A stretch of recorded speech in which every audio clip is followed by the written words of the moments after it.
Hey there, folks. Today we're diving into a hot topic that's got everyone talking.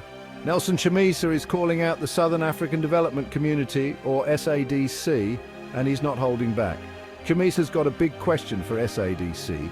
After giving the chairmanship to Zimbabwe's President Emmerson Mnangagwa, he asks, is it a community of values or a union of vices? Powerful stuff, right? Let's break this down. In August 2023, Zimbabwe held elections, and Chamisa, the opposition leader, cried foul. He claimed the elections were rigged, pointing to voter intimidation and shady vote counting. But despite his protests, Mnangagwa came out on top. Fast forward to now, and Zimbabwe is getting ready to host the SADC summit. But instead of rolling out the red carpet, the government's cracking down on dissent. Over 160 people, including opposition members and journalists, have been arrested.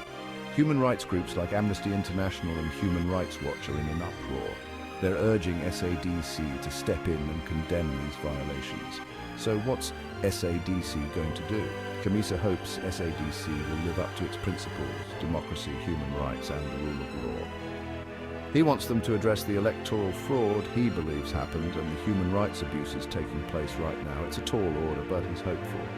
Now let's talk about SADC's role here. This isn't just about Zimbabwe. It's about the credibility of SADC itself. Are they going to uphold their founding principles, or will they prioritize stability over democracy? Critics argue that SADC has a history of non-interference, even when democracy is at stake.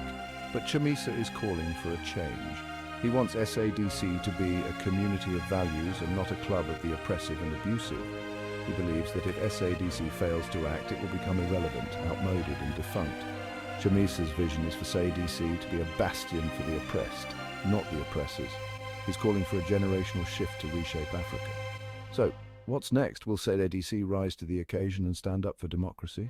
Or will they turn a blind eye and let things slide? The ball's in their court and the whole world is watching. Chamisa's message is clear. We must turn SADC into a community of values. It's a call to action, not just for SADC leaders, but for all citizens of Southern Africa.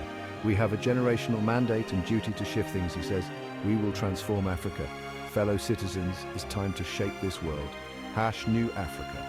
Thanks for tuning in, folks. Don't forget to like, share, and subscribe for more updates on this crucial issue. Stay informed, stay engaged, and let's make a difference.